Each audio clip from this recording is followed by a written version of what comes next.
Real News. Agi.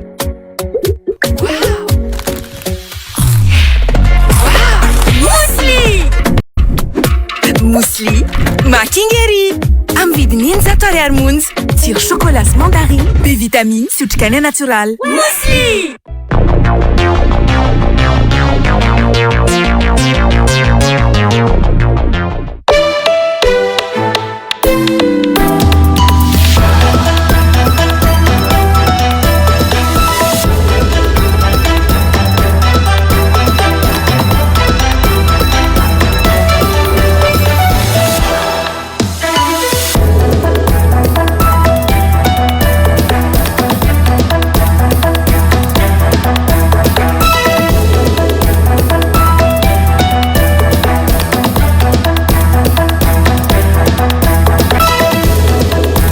Rahavantsika rehetra tompoko lasy tompoko vavy manaraka ny fampahalalam-baovao amin'izao alarobia fa 7 ny volana jona atao la 13 sy 14 izao manasanao ary anaraka ny fampahalalam-baovao hatramin'ny farany tony mazatra etsika nikafana ny fampahalalam-baovao dia andohary aloha rahantsika ny lohateny.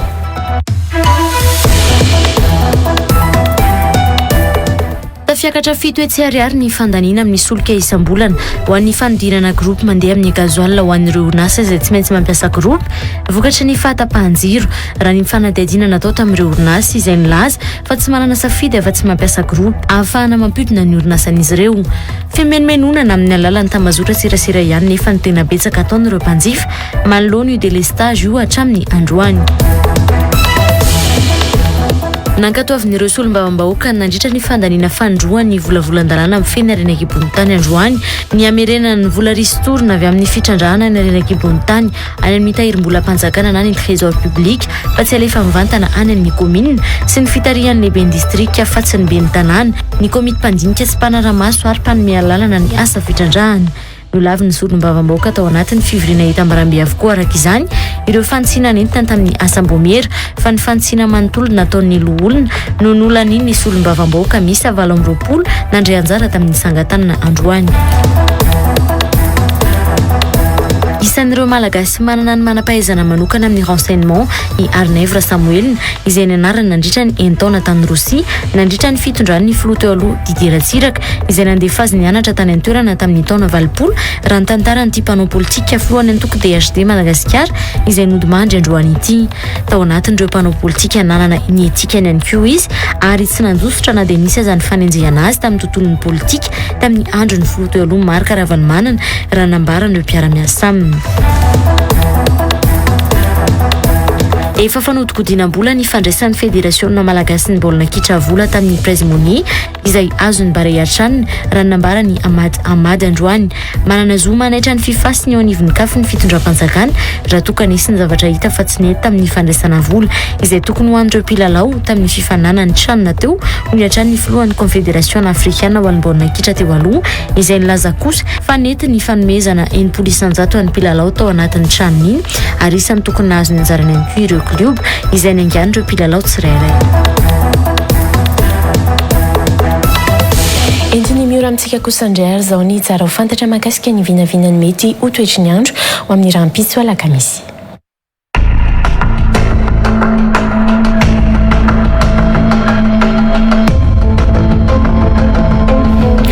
Agafalina tompoko lasy tompoko vavy no entsika arabananao any tsokatrano any izy manaraka ny fampahalalam-baovao eto amin'ny Real TV Madagasikara amin'izao fotoana izao. Sikaro eto ny ona indray ny mety ho vinavina amin'ny toetry ny andro raha hoandra pitso alakamisy favaly ny volana jona ataona 13 sy 14 raha makasika an'izay mety ho vinavina amin'ny toetry ny andro izay dia saika hivadibadika amin'ny toetr'andro any avaratra sonanan'ny Madagasikara any raha saika ho maina kosa ny faritra sisa ambiny raha andao ary ho fantarisika izay mety ho vinavina amin'ny toetry ny andro izay raha ny tapa-maraina ho an'ny avoatany no anomboasika azy dia saika hifandimbiasa ny rahona sy ny masoandro izy raha toka hitoetra kosa ny orana tandrifindrahona ho an'ny ato fianaratsy fa raha ny any nosy be kosary no anoizatsika izay mety ho vinavina ny toetry ny andro izay dia ahitana orana tandrifindrahona nosy be ka vinavinaina manodidina ny 13 ka hatramin'ny 20 degré celsius ny maripana raha toka hivedrenatsika ary ireto faritra sisa ambiny ireto dia saika hibalika ny masoandro any amin'ny tapany atsimony nosiny raha saika hifandimby kosa ny rahona sy ny masoandro amin'ny faritra sisa ambiny eto Madagasikara toy izay izay ary raha ny mety ho vinavina ny toetry ny andro a raha ny tapany maraina raha ny tapany ariva ary zao no ndao fatarintsika manaraka ny mikasika an'izay mety ho toetry ny andro izay raha ho an'ny avoatany hatrano no anohizantsika azy a dia mbola hitantsika amin'izao fa itoy izay fifandimbiasa ny rahoana sy ny masoandro izay fa raha hijerintsika ho an'ny atao fianaratsy dia saika efandimby ny rahoana sy ny masoandro a ny tapany ariva raha ikisakisika ary ho an'ny any Sainte Marianne dia efandimby ny rahoana sy ny masoandro ny tapany ariva raha tokana ahitana orana tandrifindrahoana izy ny tapany maraina teo raha ny maripana-bandrindra ary no fatarintsika manaraka dia tazan'izany a ho an'ny any fianaratsy izay vinavinaina manodidina ny 12 ka hatramin'ny 13 degré celsius ary tazantsika kosa ho an'ny any Mahajanga ny maripana ambondrindra izay vinavinaina manodidina ny 12 ka hatramin'ny 13 degré celsius toy izay ary raha ny mety ho vinavina ny toetry ny andro raha ho andro apitso alakamisy isaorana isika rehetra ary niaraka aminay hatramin'ny farany ary mbola seko ampanajana ianao anaraka ny Real News eto amin'ny Real TV Madagasikara veloma tompoko.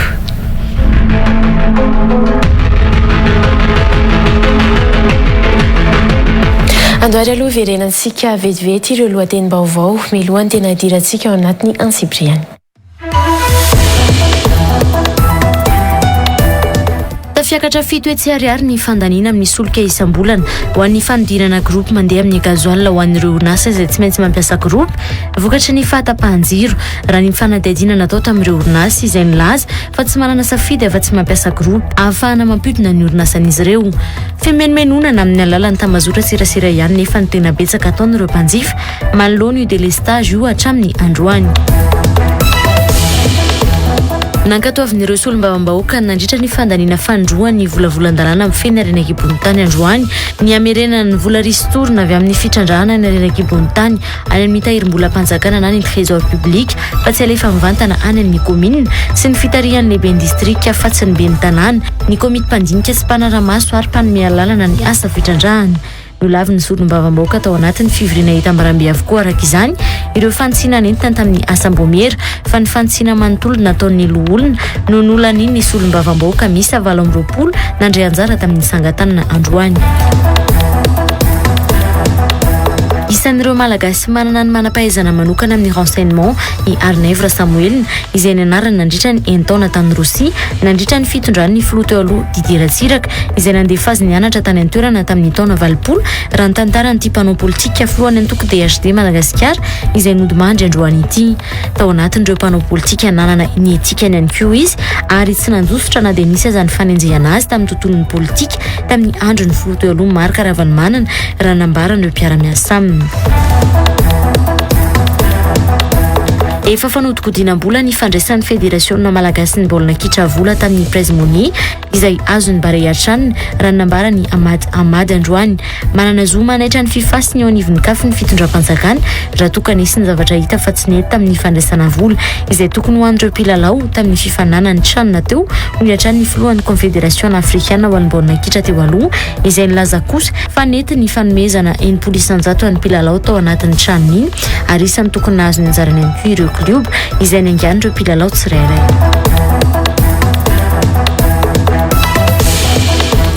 Ny antsipriam-baovao avy hatrany ary mitombo 10 ariary isam-bolana ankoatra ny fandoavana ny fakturan'ny jirama ny fandaniana amin'ny fividianana solika ho an'ireo orinasa izay tsy maintsy mampiasa solika entina andinana ny groupe électrogène vokatry ny délestage raha ny fanadidina natao tamin'ny orinasa iray androany. Solika iray hatramin'ny 3 litatra isan'ora mantsy no ampiasaina no io fahatapahan-jiro maharitra hatramin'ny 100 ary adiny 3 raha kely indrindra ho hiatrany mpitantana ny orinasa. Ity faran'izay nilaza fa tsy afaka mampitombo ny sara ny fampianarana fa tsy maintsy mijanona amin'ny vidin'ny tany am-piandohana izany nefa tsy maintsy mampiasa vola ny vidianana groupe izy ireo entina ampidinana ny orinasany. Nanao an'izay fanadihadiana izay hinambenina Ravelo Arson eo amin'ny sariny tokony haina Randrianjatovo.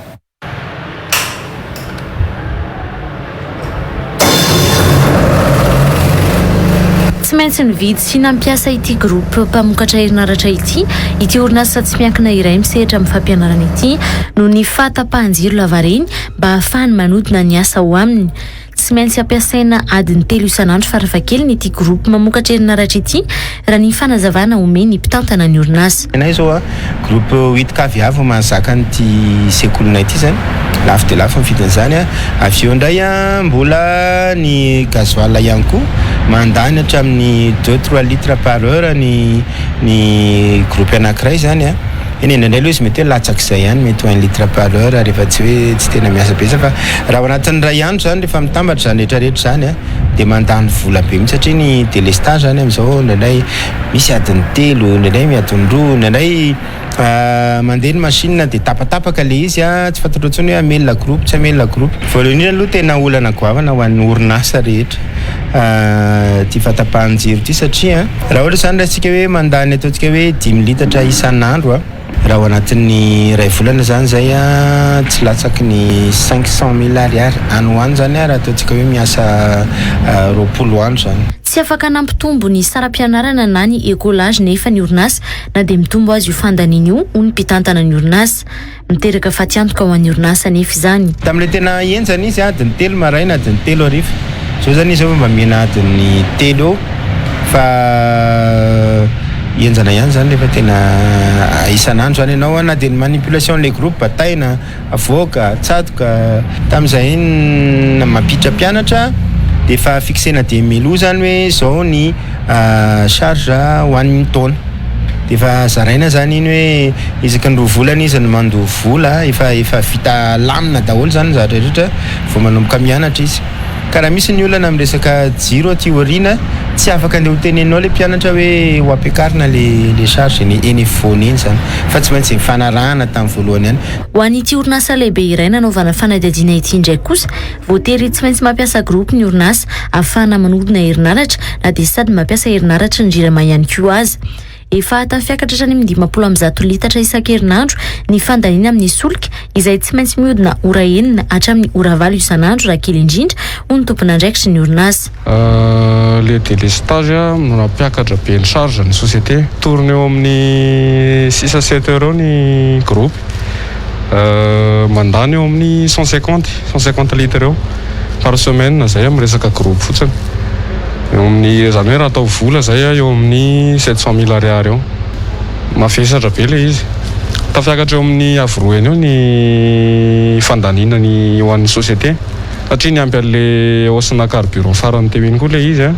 dia tena hitany be mihitsy vao tapaka ny jirama zany dia mampiasa groupe foana zay tsy solution fa tsy mampiasa groupe. Miteraka fahasimbana ihany koa nefa ny fahatapahan-jiro ho ireo orinasa nanaovana fanadihadiana ireo. Le coupure manimba zavatra efa betsabetsaka ihany ny ho anay manokana aloha zao ny mampiasa zavatra elektronika sy ny ohatr'izany ordinateur dia misy betsabetsaka maty hatramin'izay nisy ny coupure zay ohatra ordinateur disque dur na ordinateur zany tena tsy mazaka. Saika ireo fampiasana groupe ireo moa ny vahaolana noentiny orinasa izay mampitombo ny fandaniana izy ireo ihany koa raha ny fanadihadiana natao hatrany. Mbola manodidina ny zavaovao-ny délestage izay hatrany aza-jamba sy mamono sofina fa ny valin'izao tsy hay ho ny filohan'ny fitsarana avo momba ny lalam-pandrenana teo aloha Jean-Éric Rakotoarsoa raha nanao hevitra mikasika ny délestage tao amin'ny tambazotra an-tserasera sy mba ny toe-karena potika ny fiarian'olona maro ary mikorotana ho izy ny fiainany tokantrano tsirairay ka tena tsy resy lahatra mihitsy izy raha izao no atao hoe mampandroso firenena ho ity filohany HCC teo aloha ity. Any amin'ny tambazotra an-tserasera avoka moa amin'izao no manala vokona amin'ny fahatezerana amin'ny délestage ny akamaroan'ny mpanjifa manomboka averimberindreo mikirakira Facebook ihany koa nefa amin'izao nitahirina horonan-peo ny ministra ny serasera Lalatina Rakotondrazafy izay niantso ny mpanjifa Jirama izay leo délestage idina Andalambe tamin'ny fitondran'ny filoha teo aloha Ery Rajaonarimampianina. Arahantsika ireo faneho-kevitra ireo.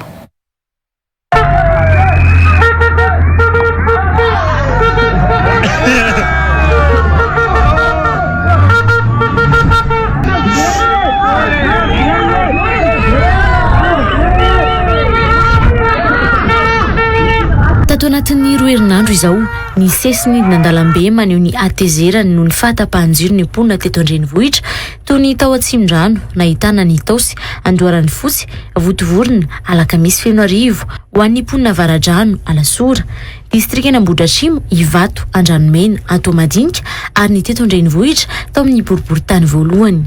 vetivety tsy maharitra ihany nefa renezika ireny fa any anaty tamazotra serasera no tena manala ny fony amin'ny atezerana noho ny délestage ny mpanjifa ny JIRAMA.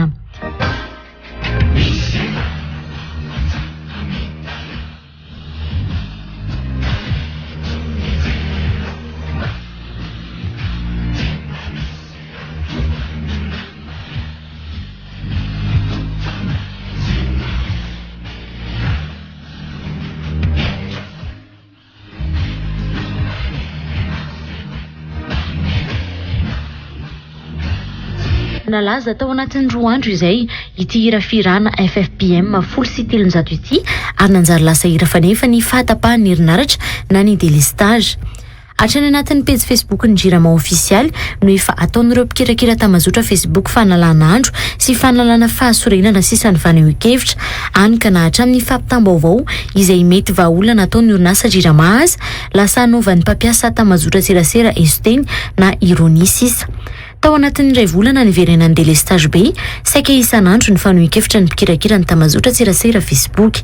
Ankoatra ny fahatapahana izay maharitra adiny 3 rankely indrindra anaparan'ny mpikirakira tamazotra ny atezerany ny tsy fahatombana ny ora efa napetraka amin'ny fahatapahany herinaratra. Misy ireo milaza fa tsy mifanaraka amin'ny fampafatarana alefa ny JIRAMA amin'ny tamazotra serasera ny fahatapahan-jiro amin'ny toerana sasany. Ho an'ity mpikirakira Facebook iray ity ho an'ny androany efa tamin'ireo ora atoandro ny tapaka ny jiro tamin'ny faritra nisy azy raha ny nambarany saingy amin'ny 3 ora sasany hatramin'ny 9 ariva ny fanambarana ataon'ny orinasa JIRAMA.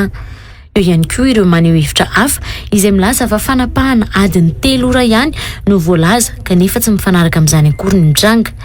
Tsy mijanona amin'ireo olon-tsotra maneho hevitra intsony amin'izao io fahatezerana amin'ny délestage io fa hatramin'ireo olona ambony eto amin'ny firenena ihany koa azy dia tsikaritra manao faneho-kevitra mahakasika izay fahatapahan-jiro izay tatoato.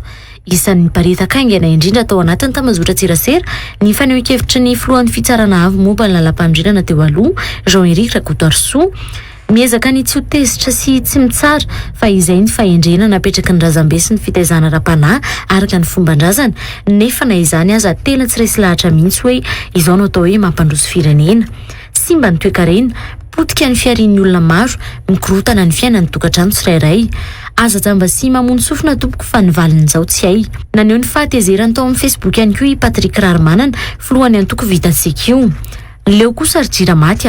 inona moa zany ilay vahaolana sy tety andro arosonareo mba ilazana ny hoe tapitra ny délestage? Vita ny barage saofika afaka 10 taona nampiakarina ny vidin-jiro fa tsy mahaleo ny sarany ny vidiny. Andrasana anakarena ny fanjakana anomenono anao solaire betsaka miandry famatsim-bola miandry fifidianana miandry tabataba États-Unis.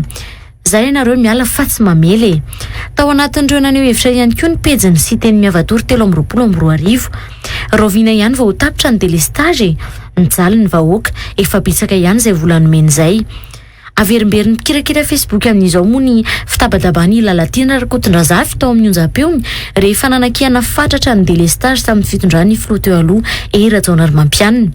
Ny taona ny mpanjifa ny JIRAMA izay leo délestage hidina an-dalambe izy tamin'izay. Arapitsavakapitsany koa ny olona mitaky an'io délestage io hoe oka zay kosa mba raisina ndraikitrareo fitondram-panjakana tokony afaka midina an-dalambe dia tokony afaka maneho hevitra ao Ambojatovo. Za dia mba anisany mihitsy amin'izany hoe za koa dia mba andeha hitolona raha ao Ambojatovo hoe no délestage fa mijaly ny olona.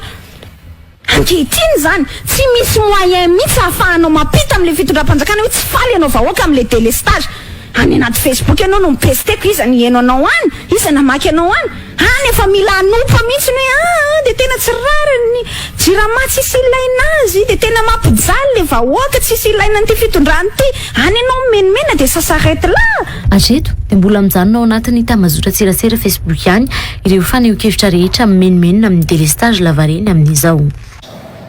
Lafim-baovao hafa kosa indray efa tsy tokony ho azo enjehana intsony na prescrit ny fanenjehana ny lola Rasomaharo amin'ny fitoriany Jirama azy ho nangalatra herinaratra tamin'ny taona 2024 raha nambarany mpisolo vava ny filoha tale jeneral ny La Gazette de la Grande Île ity androany efa taona mahery aty aoriany fitoriana napetraky ny Jirama ny 12 oktobra 2024 mansona esiky ny fitsarana indray io dossier io kanefa telo taona ny fepitaona farany ahafahana manenjika azy amin'ny raharata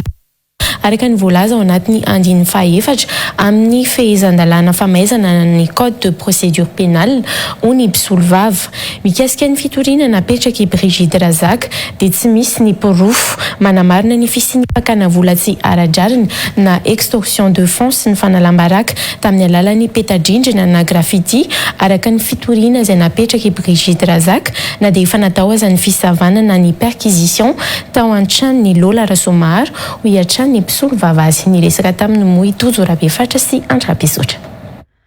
Alatra jiro izay voalaza fa nataony tamin'ny iraika amin'ny 3 Jolay 2024 anametrahany Jirama fitoriana ny 12 Oktobra 2024 no rarany akarany Lola Rasomaharo fitsarana omaly talata 4 Jona. Tsy nisy toiny io fitoriany Jirama tamin'ny 2024 io fa ny 30 Martsa 2024 izany hoe 5 andro taoriany nampidirana ponja vonjimaika ny Lola Rasomaharo tany am-ponja vao nisy ny fanenjehana ny filoha tale jeneral ny La Gazette de la Grande Île ity hoy ny mpisolo vava azy androany. Isana namafy ny tsy fisiany fikitiana ny dossier fitoriany Jirama any Lola Rasomaharo io ny filohan'ny syndicat tsara teo aloha fa Nirso Ernevo tamin'ny orinasa navoaka ny tao amin'ny tambajotra tserasera androany. No tsarana omaly tamin'ny resaka hoe vol de courant. Tsy anjarako ny manazava an'izany fa za mijery ny zavatra hitako teto amin'ny Facebook any izay navoaka ny avocat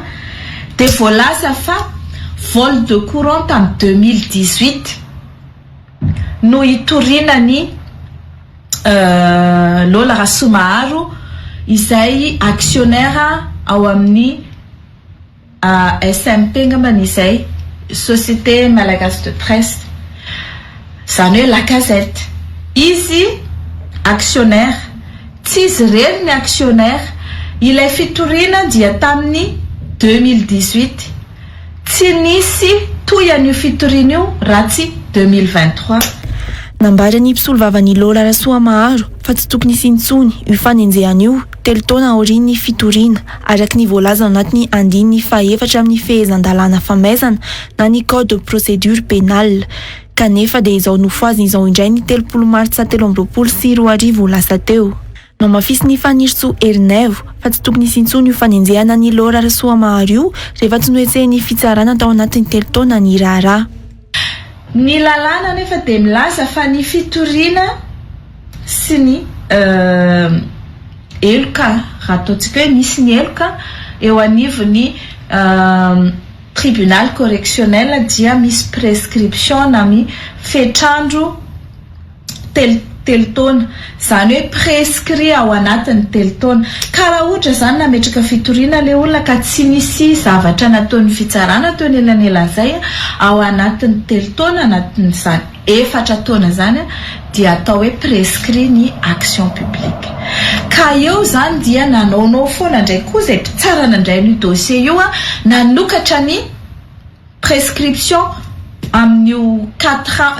ans après les plaintes izay nataon'ny Jirama io dia lazaina fa hoe MD le olona.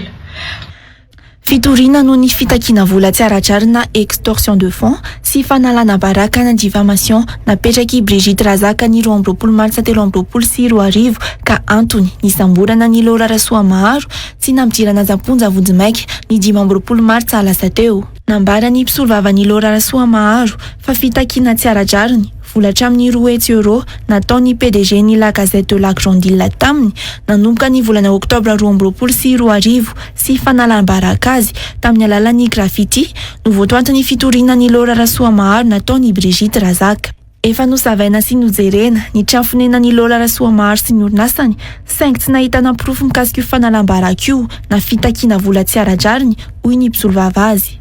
Rehefa natao ihany koa nefa ny fanamarinana rehetra hoy ny mpisolvavan'ny Lola Rasoamaharo dia tsy misy ny grafity voalaza fa nataon'ny Lola Rasoamaharo ary tamin'ny vanim-potoana voalaza fa nanaovana izany dia tsy teto an-toerany i Lola Rasoamaharo. Nanamafy Fanirso Ernevo fa ny fitsarana no fitaovana ampiasain'ny mpitondra anenjehana ny tompon'ny La Gazette de la Grande Île izay mamoaka lahatsoratra manelingelina ny mpitondra fanjakana. Manelingelina ny mpitondra ny zavatra tenen'ny La Gazette satria taty aoriana dia lasa mamely ny mpitondra sy mamely ny Mamindra-Vatomanga izany La Gazette izany ka nanomboka teo dia tonga dia nopotehina hatramin'ny matériel izay ao amin'ny imprimerie-ny La Gazette. Izany zavatra izany dia tsisy fepetra, tsisy zavatra andraisina na ny destruction de bien natao tamin'ny sezian'ny fananan'ny La Gazette tsisy fitsarana, tsisy ninina. Ny 13 Jona izao moa nivoaka ny didim-pitsarana mikasika ny Lola Rasoamaharo taorian'ny fitsarana ny raharaha ny talata 9 Jona rehefa nisy femorana indroa miantaona. Fa nolaniny ireo solombavam-bahoaka 7 tonga teny Tsimbazaza androany tsy nisy fanitsiny ireo teboka valona sy ny olona fanitsiny mikasika ny lalana mifeny arena kibon'ny tany. Nanisy aza ny ady hevitra sy fifamalina teo amin'ireo samy solombavam-bahoaka dia ilanin'ireo solombavam-bahoaka maro anisy ireo fanitsina ireo izay nanova ny fandaniana efa natao ny solombavam-bahoaka tao anatin'ny fandiniana voalohany an'ity lalana mifeny arena kibon'ny tany ity. Isan'ireo solombavam-bahoaka nitaky ny andaniana ny lalana izay efa nolarin'ireo solombavam-bahoaka androany i Anitra Razafy-Manantsoa sy Joasy Eleonora saingy tsy nahazo rariny tao anatin'ny fivoriana Itambarambe. Tojorabe fatra sy Andrabesotra. Ny andininy fa 7 ao anaty lalana mifeny arena kibon'ny tany izay nisy olona fantsina ka mamerina ny vola ristorina any amin'ny tahirim-bolam-panjakana na ny trésor public no tena niteraka ady hevitra teny Tsimbazaza androany tao anatin'ny fandiniana faharoa n'ity volavolan-dalàna ity.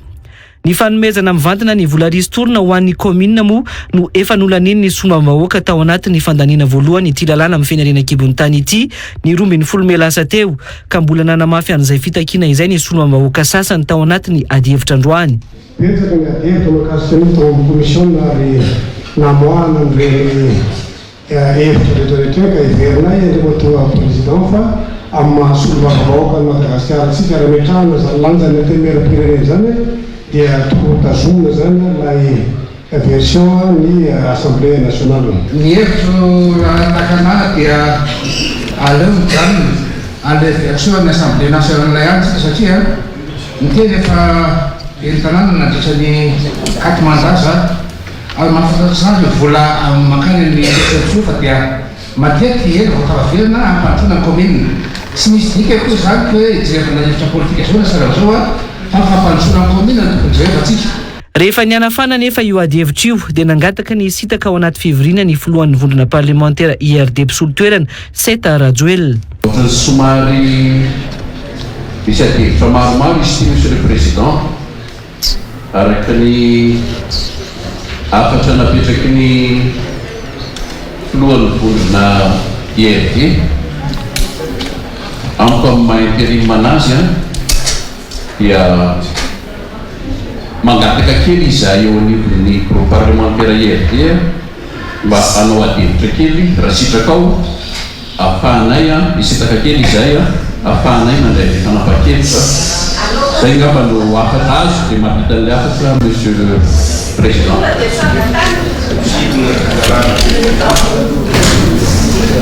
Rehefa nisy ny fanoherana ny fizitahana io dia nanamafy ny solombavam-bahoaka Seta Rajoel fa voafaritra ao anatin'ny fitsipika anatiny antenimieram-pirenena ny fahafahany volana parlementaire misitaka. Nilaza kosa ny solombavam-bahoaka Anitra Razafy-Manantsoa fa tsy tokony hampiantona ny fivoriana ny fizitahany solombavam-bahoaka IRD. Tsy maninona mihitsy raha ndeha hivoaka nge zareo misitaka fa tsy manakana ny suspension ny séance zay. Mazava zay raha izahay nandeha hivoaka tsy mangataka alalana amin'ny président na zay mitaka fivoriana io hoe hivoaka zay fa hisitaka fa zozoa hiverina eto zay napakely zoany zareo mandeha hivoaka fa tsy zoantsika ny suspendre raha ny séance eto aloha zava-tsara zay. Teo dia niantso ny solombavam-bahoaka mba hanana azy ndamosina fa tsy handray toromarika lava izao ny solombavam-bahoaka Anitra Razafy-Manantsoa.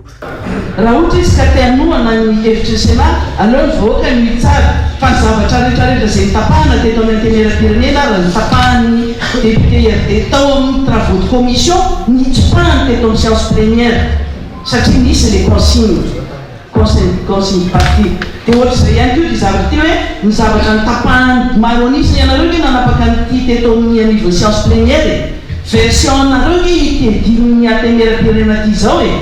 fa tsy version Sénat fa ianareo lasa manaraka ohatran'ny fe manara-panjaitra zay baiko vanemy Sénat zany dia zay angalana consigne zay no tenena hoe mba mijanona mba midéputé mba pour une fois mba manala menatra mba manala baraka mihitsy zavatra ataontsika eto amin'ity antenera-pirenena ty amin'ny comportement tsika tsy raha iahy. Nanamafy koa ny solombahoaka GPR Joasy Leonoro fa tsy ny hevitry ny antenimiran-dolona no arahany ireo solombahoaka IRD izay hisitaka akatoromarika fa ny hevitry ny fahefana mpanatanteraka mihitsy. Misy sasam-bomena ty lalàna ty gaga misy hevitra tiatsika navoaka tokony namonjy asam-bomena isika fa tsy efa eto amin'ny fivohim-be indray vao mahita ny hoe ifampidinika mikasika an'inona na zao zany tsy afaka mihitsy manana ny hevitra reo fa tsy maintsy foana ifampibaiko sy ametraka consigne de vote tombontsom-bahoaka nijerevantsika eto tombontsoa io sehatry ny arenakibon'ny tany io ary zany ny fahitako anazy dia tsy hoe ny hevitry ny Sénat koa fa ny hevitry ny exécutif indray no avoakantsika eto androany sotra to. Nilaza kosa ny filohan'ny vondrona parlementaire IRD mpisolo toerana Seta Rajoel fa tsy voatery akatoromarika akory ny istahan'izy ireo. Zay antony fampiresana sy fampidiniana ihany anay eo amin'ny groupe zay fa tsy tonga dia eritreretina fotsiny hoe anohatra an'io zay na anaiky an'io zay na hoe misy consigne zay na misy inona fa misy antony matoy izay mangataka an'ilay fistahana to. Rehefa nankatoavy maro anisa moa ifampiatona ny fivoriana io nandritra ny 30 minitra dia nivoaka ny efitrano avokoa ireo solombahoaka namonjy ny efitrano fivorian'ny Bromaharitra na ny salle bebe. Nisy avy eo ny fiantsona ireo solombahoaka rehetra amonjy io efitrano io satria voalaza fa ny kestora ny antenimieram-pirenena no nampiantso ny fivoriana ka ireo solombahoaka tia masasatsasany sy ireo avy amin'ny tsy miankina no tena nampanantsona manokana tamin'izany. Taoriana io nefa dia nivoaka tsikelikely ny salle bebe ireo solombahoaka ireo.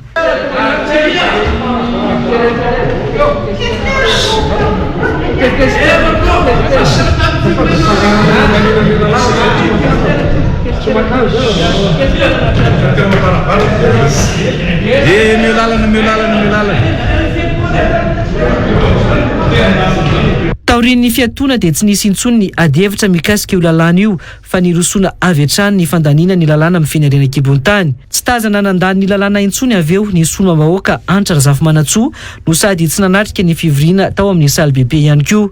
Solombahoaka 20 no izany no nandany ny lalàna teny Tsimbazaza. Tsy averina eny amin'ny antenimiran-dolona intsony araka izany ity lalàna mifeny arena-kibon-tany ity satria efa nolaniny ny solombahoaka maro anisa ny fantsina nentin'ireo loholona. Manome vahana ny fanjakana fohy be amin'ny fanagiazana ny tombontsoa azo avy amin'ny harem-pirenena ny fandaniany antenimieram-pirenena ny lalàna mifeny arena-kibon'ny tany izay nolaniny solombavam-bahoaka androany hoy Joasy Eleonora. Isan'iny adivana mafy ary efa notapahana tao anatin'ny asambomera hoy izy ny tokony hitazomana amin'ny fantsiana efa napetraky ny solombavam-bahoaka hatrany amin'ny fandaniana voalohany rehefa tao anatin'ny fivoriana hitambarambe anefa dia tsy maintsy misy hatrany ny baiko omeny mpitondra fohy be ka mampiova hevitra andro solombavam-bahoaka izay tonga mivory hoy Joasy Eleonora. Toto Rabefaritra sy Andrika Besotratrany. Solombavam-bahoaka isan'ny fanandrina irery tamin'ny maro anisa tonga nivory tao Tsimbazaza androany ny solombavam-bahoaka GPR Joasy Eleonora. Isan'ny mbola fanovana mbola notakiny tao anatin'ny fivoriana Itambarambe ny antsina ny fitarian'ny ben'ny tanàna eny fotony ny komity mpandinika sy mpanaramaso ary mpanome alalana ny asa fitrandrahana raha toka ny lehibe ny distrika no voafaritra tao anatin'ny volavolan-dalàna. Tsy nisy nanaiky ny mbola ikitiana io lalàna io nefa ny solombavam-bahoaka maro anisa ka nahatonga ny Joasy Eleonora ivoaka ny efitrano fivoriana androany. Zavatra lanina eto nefany dia mametraka hoe ny lehibe ny distrika no tokony hitarika ny komity izay tompona andraikitra akana hevitra raha ny fieverako nefa satria any fotony any anivon'ny commune na any anivon'ny faritra reny fitrandrahana reny dia tokony lehiben'izany commune zany na lehiben'izany faritra zany no mitarika an'le komity izay manome ny heviny mialohany anapahany ministera izay fanapahana tokony ho raisiny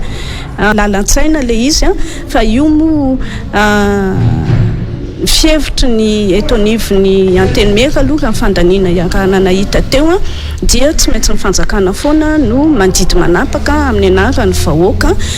zavatra miariary zay eto amin'ny tany sy ny fanjakana manamafy ny tsy fanana ny solombavam-bahoaka azo dambosina ihany koa ny fanekena ny famerenana ny vola azo avy amin'ny fitrandrahana any amin'ny tahirim-bolam-panjakana izay baiko avy amin'ny mpitondra foibe ho ihany ity solombavam-bahoaka ity raha ny sosikevitra avy any amin'ny antenimerandolona moa zany dia tsy mandeha mivantana any amin'ny vondrom-bahoaka paritra tsinjaram-pahefana fa any amin'ny kitapom-bolam-panjakana no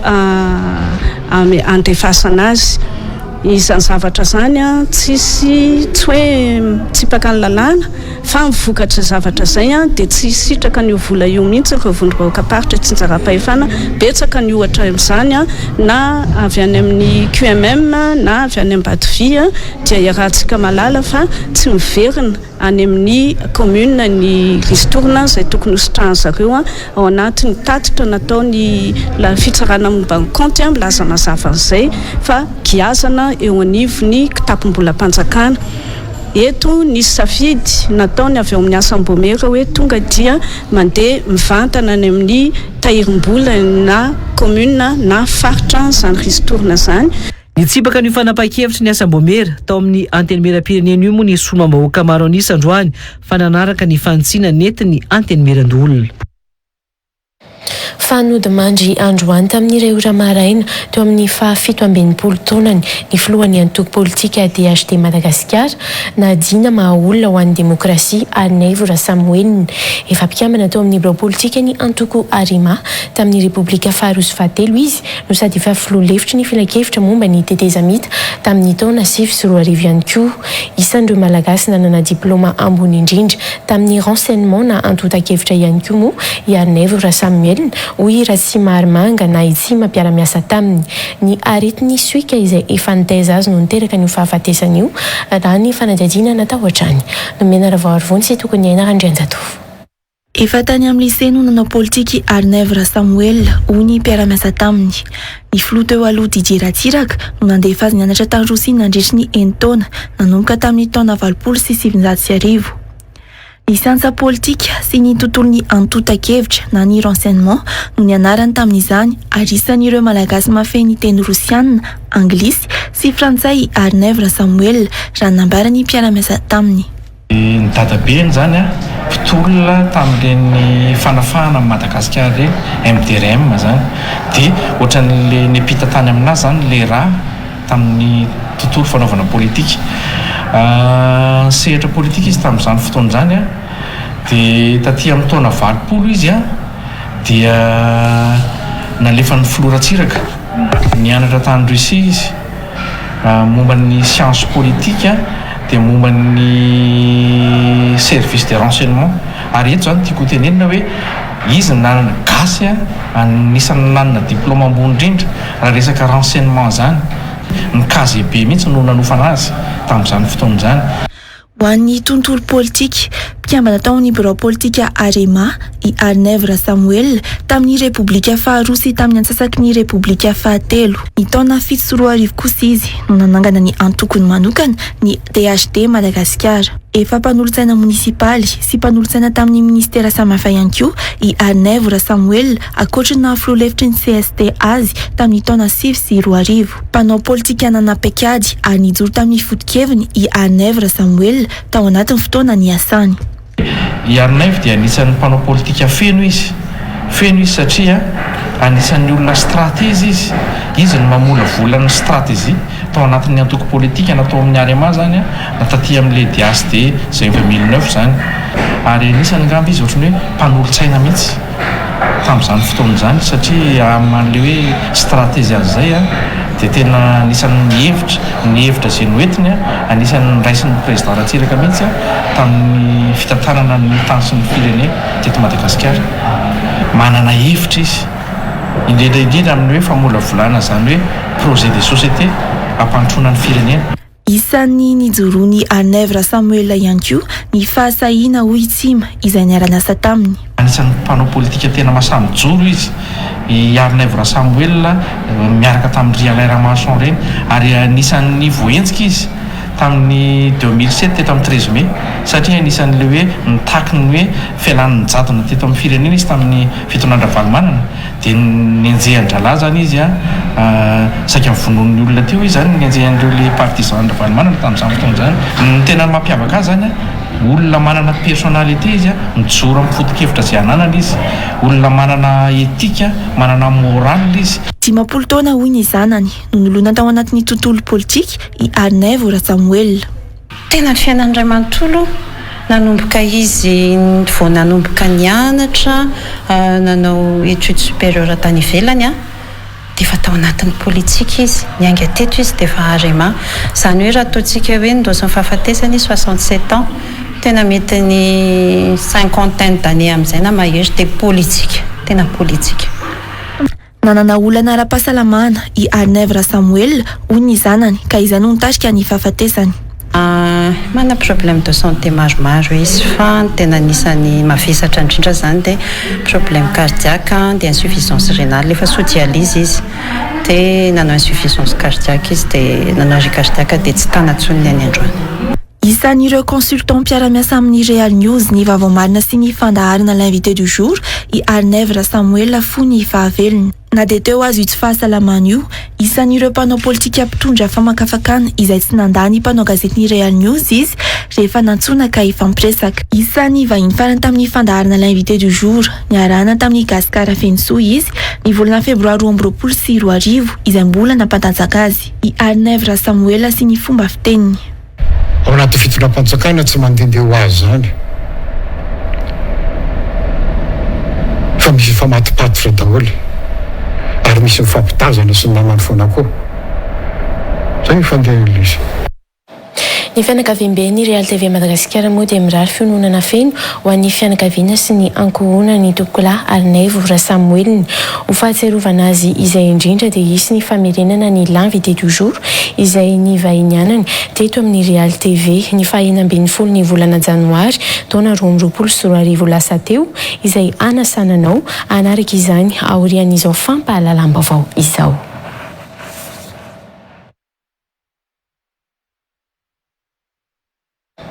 Hotoizantsika kosa ny antsipiriam-baovao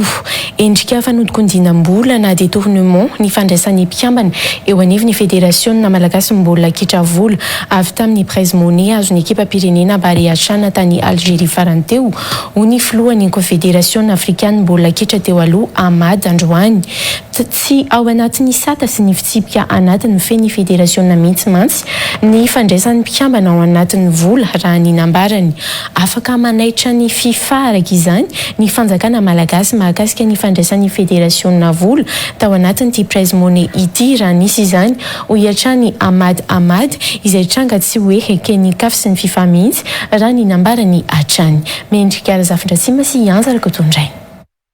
Ny komity mpanatanteraka ny fédération malagasy ny baolina kitra no tompona andraikitra feno amin'ny fisinjarana ny prise monnaie ataon'ny mpilalao amin'ny fifananana iraisam-pirenena tahaka ny atrehan'ny ekipany Bariachana farany teo raha ny fanazavana nentin'ny filohan'ny CAF teo aloha Ahmad Androany. Ny prise monnaie arakaraka ny étape tratranao zany amin'ny compétition no ifikiseny anazy fa ito sy maheno koa ndray mandeha na eno ny olona amin'ny mpitatana amin'ny fédération laza hoe mieritreritra hoe raha ohatra 200 000 amin'ny 8e de finale dia ambaran'zareo hoe associena izy iny non rehefa qualifié manaraka anao fa tsy micompte tsony le taloha iny fa le prime le ambony iny no raisinao raha fazahoko azy 500 000 no raisin'ny fédération teo tsy misy tompona andraikitra feno amin'io raha tsy ny comité exécutif ny fédération manao répartition zany. Arakaraka ny fanapahan-kevitry ny fédération kosa no itsinjarana ny vola ho ny filohan'ny CAF teo aloha. Tsy midika koa roa izy ny tompony io arakaraka ny firenena koa io arakaraka ny moyen anan'le fédération zany misy olona sasany mety any amin'ny 60%, sasany mety 50%, sasany mety 90% ny prize money mihitsy ameny an'le joueur fa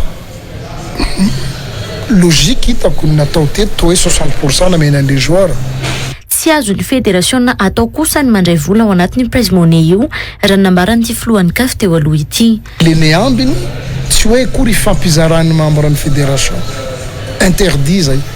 membre ny fédération za ty ny tantala fédération tena anatin'ny texte mihitsy tsy mahazo mandray karama amin'ny fédération iny nan'ny fédération igny ohatra 40% iny raha ny logique de tokony hiditra amin'ny développement ny football. Ny olo mety mahazo ohatra raha mitsiketo tokony ahazo anatin'ny ny ligue ohatra satria ny ligue ny namolavola an'ireo joueur reo nandeha amin'ny channe reo na ny club zay nivoahan'le joueur raisina dolo firy moa ny joueur avy amin'ny EGECO, firy joueur avy amin'ny FOS, firy avy amin'ny zao de azonao tao mandefa vola amin'ireny club reny mba compensation ny le club satria izy no niforme an'ireo joueur reny. Fédération tsy miforme joueur, fédération maka joueur fa mahay avy any amin'ny club reny no sélectionné. Efa fanodinkodinam-bola araka izany ny fandraisan'ny mpikambana eo anivon'ny fédération malagasy ny baolina kitra vola ao anatin'ny prize money azo ny Bariatrana tany Algérie farany teo io hoy Ahmad. Raha ohatra mivoana amin'izay le izy de efa détournement zay. Fa io koa mantsika eto zavatra tena atakena tsy atakena fa ny tsy atakena ny atakena. Fa io mana droit amin'izany ny fanjakana mi-interpeller. Ça tamin'ny fédération tamin'ny CAF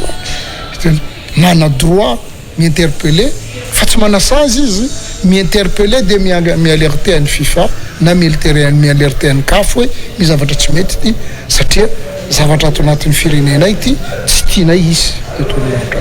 tsy misy an'izany CAF sy FIFA manohana détournement zany fa ny tsy mety mitsabaka fa raha misy zavatra hitanao mi-alerter anao azo atao de azo atao. Tsy manapaka ao anatin'ny fisinjarana ny prize money azo ny mpilalao ihany koa ny FIFA hoy ity filohan'ny CAF teo aloha ity fa ka natoro hevitra amin'ny fisinjarana izany ihany hoy izy ny tokony sy afaka atao. Tapaky ny fédération niaraka tamin'ireo mpilalao ny Bariatrana ireo moa raha nitatitra nentin'ny fédération ny 9 Mai 2024 lasa teo fa 700 no anjaran'ny mpilalao ho an'ity prize money ity izay ny fédération no iandraikitra ny fisinjarana ny 700 amin'izany. $10,000 moa io prize money azon'izy ireo io no ny natafiakarana teo amin'ny manasadalana tao anatin'ny tranona 2024 tany Algérie.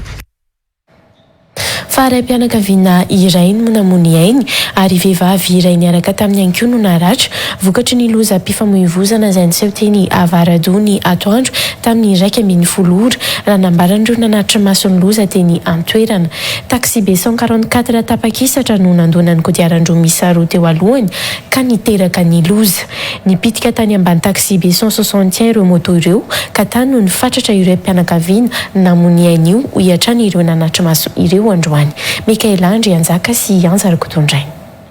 Avy any Ampasapito iazan'ny Besarety ity fiara fitateram-bahoaka 144 ity no tapaka isatra ary nifatratra tany amin'ireo moto roa izay namony ainy indray raha ninambarany ireo nanatry maso. Ity Mazda ity zany avy any ambony any tapaka frein zany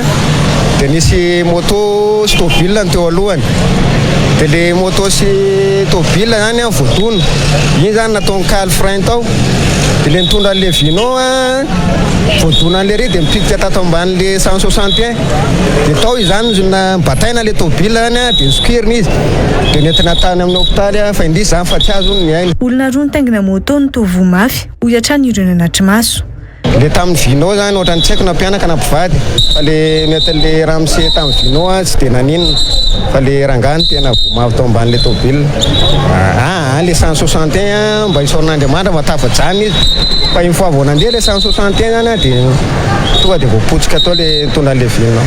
Raim-pianakaviana iray hafa nitaingina ity moto lehibe ity kosa no voadona saingy afa-doza. Ny kodiaran-droa nentina no nahitana fahasimbana fa ny vatany kosa tsy nisy naratra raha ninambarana tamin'ny mpanao gazety ny Real TV. Avy any ambony any zany samy avy any ambony zahay a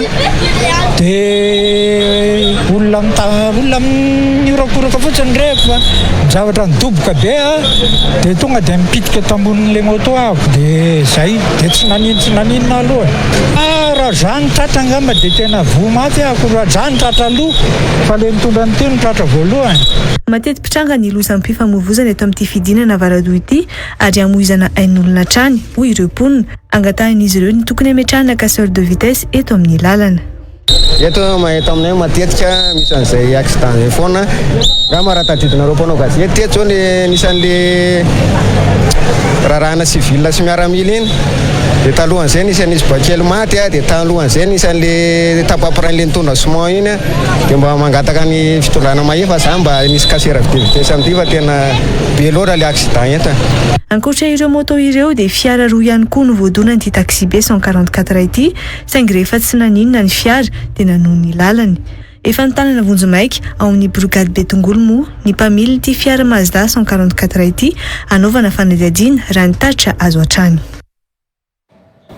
Fiara roa nanaovana filazana fahaverezana tamin'ny tambazotra ny Serasera no hita tao anatin'ny 5 andro nisehon'ny alatra. Ny iray tamin'ireo fiara ireo izay fiara tsy mataho-dalana no hita androany rehefa nisy nangalatra teny amin'ny toeram-piatsonana ny toeram-pivarotana lehibe iray teny Tanjombato. Raha toa kosa ka tany Ankadikely tany anaty garage ny fiara no hita ny fiara Craftera iray. Olona iray no voarohirohy tamin'ny rara alatra fiara 4x4 raha toa ka mandeha ny famotorana ho an'ny fiara fitaterana iray. Nanjaka tao anatin'ny 5 andro moa io alatra fiara io. Nanao ny fanadihadiana Nambina Raveloarson sy tokony haina Ratrian-Dadov.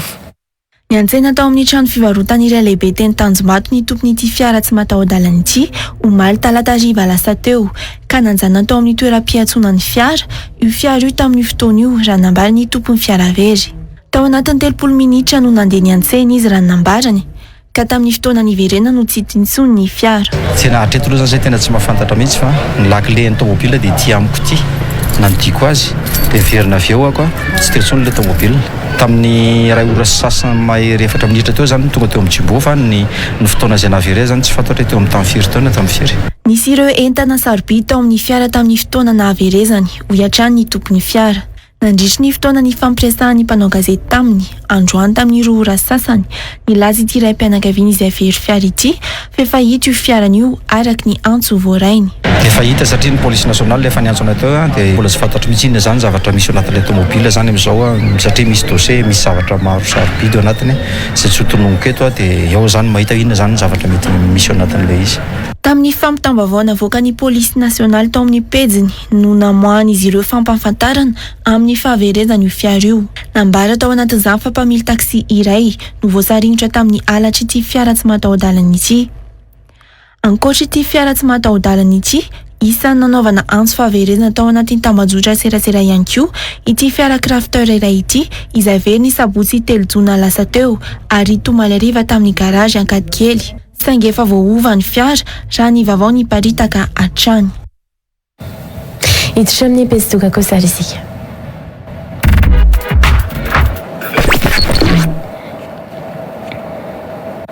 No tanterahana androany fisarihana ny tombola lehibe no karakarain'ny La Vache qui rit édition limitée niarahana tamin'ny Soma 10 lalao izay nahazoana fitaovana sy kojakoja maro samihafa hatramin'ny fiara raitra dia raitra. Ny La Vache qui rit izay miezaka manome ny vokatra tsara sy ara-pahasalamana raha nambarany tompon'andraikitra eo anivon'ny orinasa androany. Noravahany fanentanana niaraka tamin'ny momota moa ny fisarihana natao dia tsy tsara lalàna androany. Andindiniary.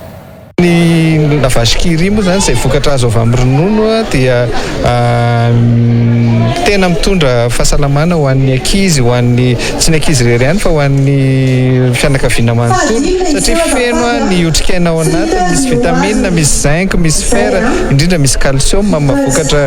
produit laitier anazy dia entanina sika rehetra ho an'ny fahasalamana, ho an'ny fitombona, ho an'ny amin'ny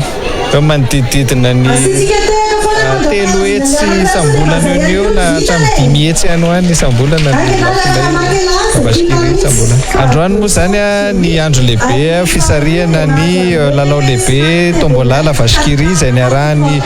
marika la Bashkiri sy ny Disney ny Mariana eran-tany izy io fa ny teto Madagasikara dia ny tombola no nitanterahana dia ny Mariana tamin'ny loka lehibe izay hitantsika taoriana ato ny fiarakodia dia sy ankoatran'le loka maro moa zany dia ny fandraisana anjara moa zany dia efa nanomboka tamin'ny 1 mars ka tapitra androany fa 7 jona dia misaotra ny fandraisana anjara tamin'izany fanangonana ireo etikety misy sary personnage Disney isan-karazany izay nalefa taty amin'ny Somadis ny fisarihana androany niarahana tamin'ny momota ihany koa izay iarahana amin'ny faly amin'ny izay mpanatrika marobe ary dia isoranay ny izay nandray anjara rehetrarehetra satria tena maro ny fandraisana anjara dia raha Bashkiria mampanantena foana ny anomeany tsara anareo na ny vokatra zany na ny fiarahana na ny famezana fahafampo amin'ny lafiny rehetrarehetra. Maro ny loka lomena fa nisan'izany ny raha tsolona dia nisy an'ireo fitaovana kojakoja ao an-dakozia électroménager moa zany misy hatramin'ny télévision 4K misy barre de son maromaro izy ireo fa ny loka lehibe goavana indrindra dia ny fiarakodia.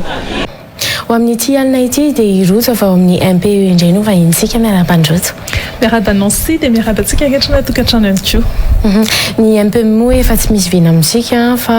zareo izay manome fampiofanana mahakasika ny fiompiana ho an'izay indrindra irojo manahoana indray ny vaovao ary ho an'ny MPE. Ho antsika rehetra liana izay hiditra amin'ny sehatry ny mafitianina ao anatin'izay fiompiana izay dia ireto indray ny daty manaraka ho amin'ity volana ity ny 12 volana jona izao no anomboantsika azy ho amin'ny fiompiana tantely ny 14 volana jona kosa ny fiompiana poulet de chair ny 19 sy ny 17 volana jona no anaovantsika ny fiofanana ho an'ny fiompiana trondro ny 19 volana jona kosa no anaovana ny fiofanana ho an'ny fiompiana kisoa ny 21 volana jona ho an'ny poule pondeuse ary ny 17 volana jona ho an'ny akoho gasy toy ny mazatra moa dia 5 alina ariary ny sarany amin'ny fiofanana amin'ireo karazany tsirairay ireo ary efa iantoanay tafiditra anatin'izany sakafo atoandro fa tsy mila mivatsy intsony ianareo dia omena maimaim-poana ihany koa ny attestation sy ny boky ho an'ireo izay manaraka ny fiofanana manomboka amin'ny 7 sasany ny fiofanana ary tsy tapitra zany raha tsy amin'ny 10 arivo dia eny amin'ny MPE nantsanatrany moa no anatanterahana izany. Ie avy hatrany moa dia ny dato amin'ity volana no nyfampiresantsika rovavy teo fa tsara angambana no ampahafantarana ny tokantrano hoe inona ny MPE satria mety izao ihany koa vao misy mahafantatra. Ny MPE dia association anankiray izy io misahana mahakasika ny fiompiana izay no mahatonga azy antsointsika amin'ilay hoe malagasy professionnel de l'élevage mampiofan'izay kanefa dia manome tantsorika samihafa ihany koa ao anatin'izay tontolon'ny fiompiana izay ny tena mampiavaka ny fiofanana izay hoentiny MPE moa dia ny fanananay traikefa ao anatin'ny 20 taona satria efa tena 20 taona tokoa zao ny nisiany MPE ataoko hoe ny ankabetsahana ireo olona izay manao fampiofanana tsy ivelany ka tsy tena hoe izy rehetra fa ny ankabetsahany dia efa avy tao amin'ny MPE avokoa ka raha toka hanao fiofanana zany isika dia ny tsara hoe avy any amin'ilay loharan'ny poirana ihany no mandeha manao an'izay satria ilay traikefa be dia be fananananay no isan'ny zaraina ao anatin'izay ankoatran'izay ny mpampiofana ihany koa dia ireo teknisianina izay efa manana traikefa manokana ao anatin'ny fiompiana izany hoe tsy mipetraka fotsiny amin'ny teknisianina azy ireo izy fa tena mampiatra ihany koa ny fiompiana any amin'ny toerana izay misy an'zareo tsirairay avy any ankoatra ny fampiofanana izay ataony ao amin'ny MPE dia ankoatran'izay ihany koa izahay manana teknika majinjinika izay isan'ny ataonay hoe secret kely ao anatin'izay fiompiana izay hozarainay amintsika rehetra ao anatin'izay fiofanan'izay tena tsy mitazona mihitsy izay fa dia hozaraina daholo ho hitantsika ao anatin'ny fiofanana avokoa manomboka any amin'ny fanaovana ny trano ny fananganana ny fiompiana mihitsy zany a dia ianarantsika eo ihany koa ny mahakasika ny fahasalamana ireo biby izay iompiana, ianarantsika ny mahakasika ny sakafony a, ny fomba ahafahana ihany koa manao ny fitantanana ara-bola mba tsy hahatonga n'ilay hoe faty antoka rehefa tonga izay vokatra izay. Ankoatran'izay ihany koa nefa dia afaka mifampizara ihany koa ny lalana izay amoahana ny vokatra rehefa ao anatin'ny fiofanana. Somary zavatra tsikatro kely tamin'ilay daty sy ny programa izay efa nolazain'ny rojo teo, izany hoe iray andro avy zany no anatanterahana izay fampiofanana izay. Manao ahoana no mahafahana hoe mahazotraika efa anatin'izay iray andro izay, sa hoe afaka miverimberina sa hoe ao anatin'izay iray andro izay dia efa azo atao ny hoe mampiatra vetrany ilay fiofanana? Ao anatin'ny iray andro dia manao fiofanana isika, izany hoe mianatra, misy projecteur eo dia mianatra ohatrany any am-pianarana mihitsy zany, misy ny fiofanana izany hoe omena ny teoria. Rehefa tonga ny atoandro matetika dia misy foana ny pratika satria ao amin'ny am-peonantsana dia misy an'ireo karazana biby izay anaovantsika fiofanan'ireo. Ohatra hoe ohatrany ahoana ny manindrona akoho dia ianarantsika izay rehefa tonga ny amin'ny atoandro, izay koa ny tena antony mahatonga anay tsy mitondra ny olona mandeha mivoaka misakafo satria ilay mivoaka mandeha any ivelany iny somary mandany fotoana kely, fa ao anatiny eo any misakafo dia afaka miatrika an'izay fiofanan'izay. Ankoatran'izay dia misy ihany koa ny fijerena film pédagogique, izany hoe rehefa mandritra ny misakafo nareo dia tsy avela mangina be fa sady mianatra foana ihany tsika, dia misy film izay ampiseho atao projetena zany ao anatin'izay zavatra izay. Dia ny amin'ny fiompiana trondro ihany no roa andro satria mianatra ny andro voalohany ary manao fampiarana any amin'ny dobo somary miala kely any Antananarivo ny amin'ny andro faharoa. Izany hoe avy hatrany zany dia mahazo attestation oriny izay. Izay indrindra rehefa mitapitra ny fampiofanana dia omena anazy ny attestation. Inona ny vaovao hafa ary ankoatran'izay rojo ho an'ny MPE? Efa fantatritsika rehetra moa ny MPE fa ankoatra ny matianina amin'ny fampiofanana izahay dia manao ihany koa ny foire FEPA.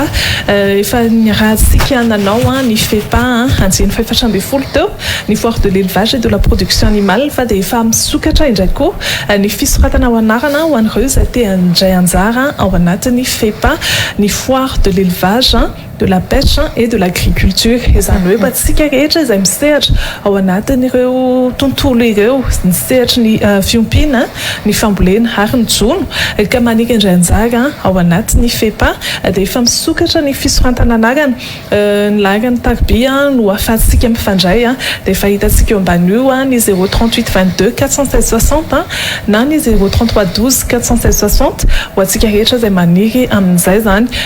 Ampatsivy kely ny daty izay anaovantsika ny FEPA io dia ny 7 fa 8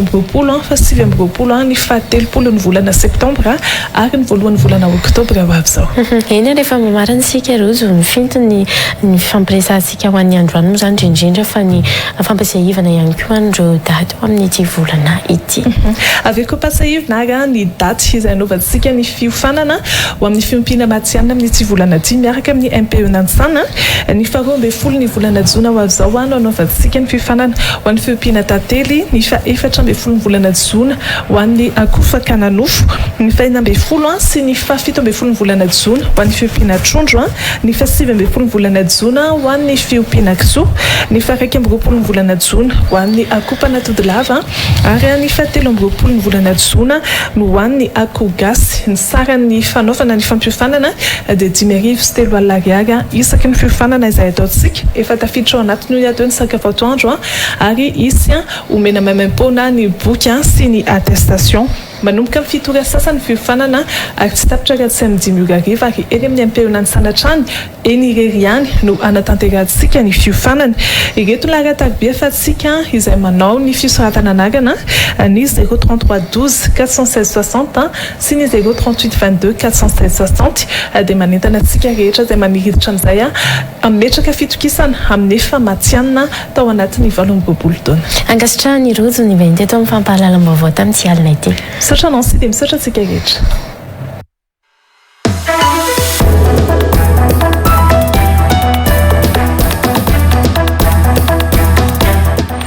Efa taona nanolorana ny soa. Efa taona ny karoam-baovao. Efa taona nizarana antsika. Efa taona nitsidiana ny tokantranonao. Ary efa taona ny zarana vaovao. Ray Jolay 2024, Ray Jolay 2024. Real News ny vaovao marina. Ny mety ho vinavina amin'ny toetry ny andro.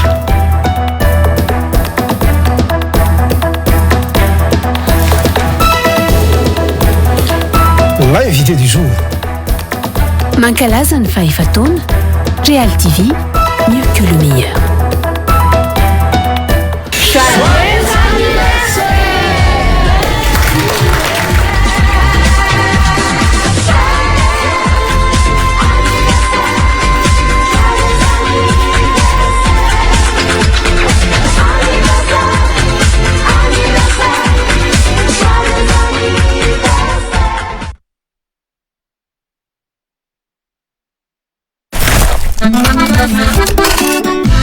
Wow! Tap Send arrive avec une surprise en juin. Restez connectés. Oye, ny Chic be Fabiola dia faly mampafantatra antsika rehetra fa araka ny efa nampanantenaina indro ary fa misokatra amin'ny fomba ofisialy eto Antananarivo Andranomena ny grossiste perruque et tissage ny zoma 7 jona 2024. Manentana antsika rehetra tongava afaka miara-miasa ho anareo coiffure sy ny venturelina rehetra manerana Madagasikara. Fa misy ny tolotra izay tena kalitao farany tsara ary ny vidiny tena mora. Midira ary amin'ny page Facebook nay tongava maro.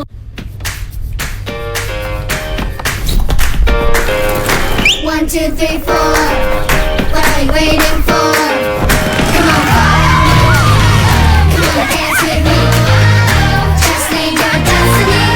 as far as you can see.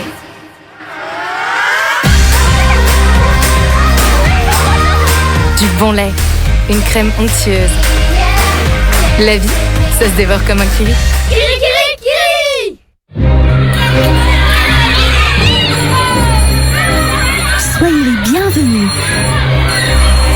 ITTI American High School Madagascar est une école qui pratique un système éducatif américain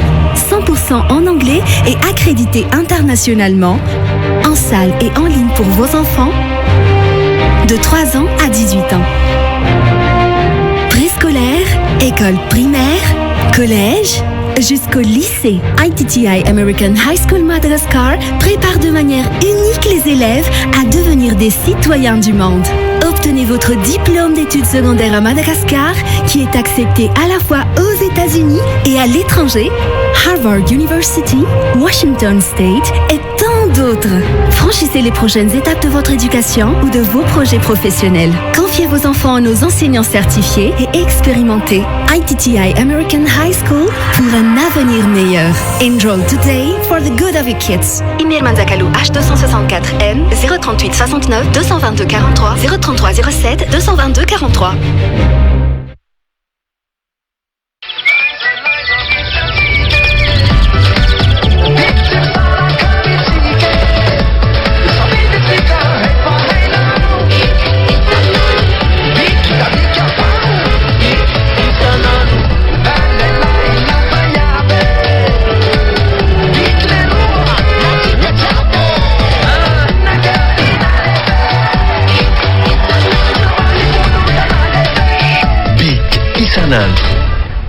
Oye, ny Chic be Fabiola dia faly mampafantatra antsika rehetra fa araka ny efa nampanantenaina indro ary fa misokatra amin'ny fomba ofisialy eto Antananarivo Andranomena ny grossiste perruque et tissage ny zoma 7 jona 2024. Manentana antsika rehetra tongava afaka miara-miasa ho anareo coiffure sy ny venturelina rehetra manerana Madagasikara. Fa misy ny tolotra izay tena kalitao farany tsara ary ny vidiny tena mora. Midira ary amin'ny page Facebook nay tongava maro.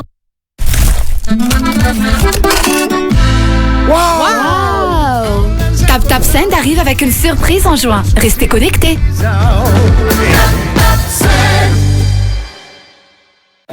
Design QR tombo lasy tomboka vavy netiko manakatona ny fampahalalam-baovao tamin'izao alina izao ankasitrahako feno ianao tsy nisaraka taminay hatramin'ny farany mametraka ny veloma mandrapitafary ho amin'ny rahampiso atao anatin'ny fampahalalam-baovao hatrany mandrapitafary tombo lasy tomboka vavy.